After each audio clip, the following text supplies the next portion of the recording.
বসন্তকালের এই সবজিটা বাঙালির খুব পছন্দের একটি সবজি।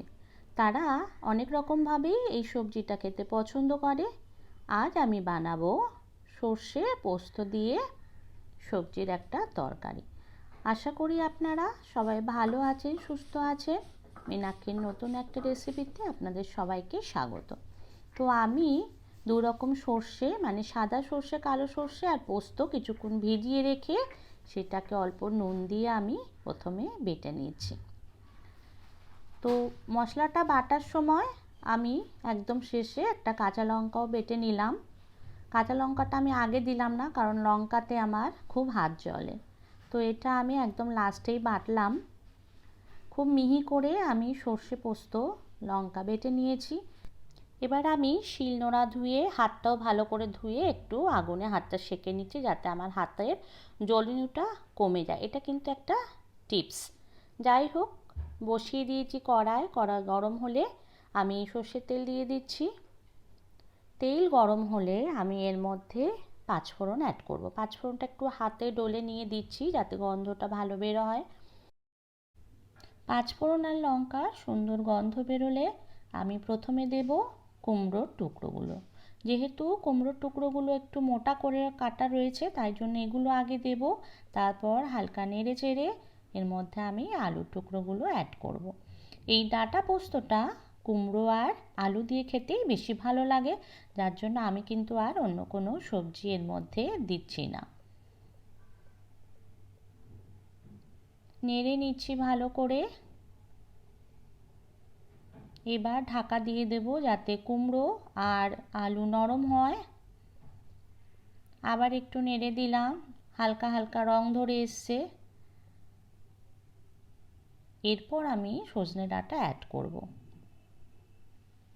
সজনে ডাঁটাকে বেশি ভাজলে সেটা চিমড়ে হয়ে যায়, আর যেহেতু নতুন সজনে ডাঁটা একদম কচি, তাই জন্য এটাকে বেশি ভাজারও দরকার পড়বে না। প্রয়োজন মতো নুন দিলাম।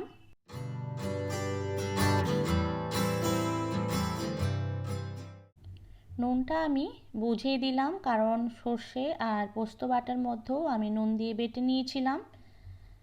এবার একটু ঢাকা দেব যাতে সব কিছু নরম হয়ে যায়।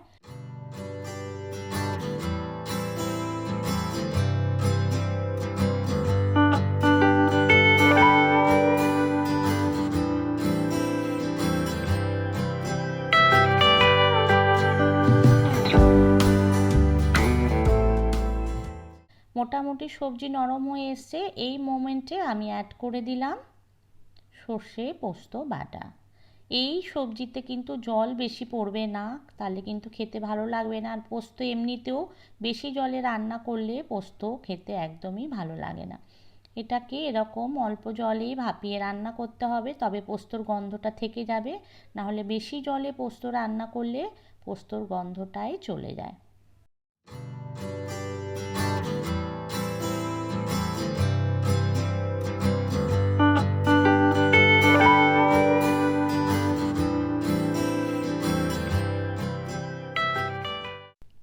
প্রয়োজন মতন হলুদ দিয়ে দিচ্ছি। বেশি হলুদ দেব না, কারণ পোস্ততে বেশি হলুদ দিলে ভালো লাগে না।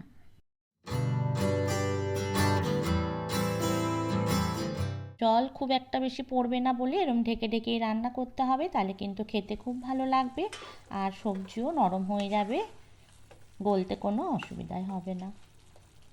হয়ে গেছে। আমি এবার একটু কাঁচা তেল ছড়িয়ে দিলাম, আর এই সর্ষে পোস্ত ডাঁটাতে একটু কাঁচা তেল দিলে এই গন্ধটা ভীষণ ভালো লাগে গরম ভাতের সাথে খেতে। বন্ধুরা, রেসিপিটা ভালো লাগলে লাইক, কমেন্ট, শেয়ার করবেন। আর প্লিজ প্লিজ আমার চ্যানেলটা সাবস্ক্রাইব করে আমার পাশে থাকবেন। এখন তাহলে এটা নামিয়ে নিলাম। হয়ে গেছে আমার সর্ষে পোস্ত সজনে ডাঁটা। এটা কিন্তু হেলথ বেনিফিটও প্রচুর। এভাবে করলে রোজ রোজ খেতে চাইবেন, অবশ্যই ট্রাই করবেন। আজ তাহলে এখানে রাখি। ততক্ষণ ভালো থাকবেন, সুস্থ থাকবেন। দেখা হবে নতুন কোনো ভিডিওতে।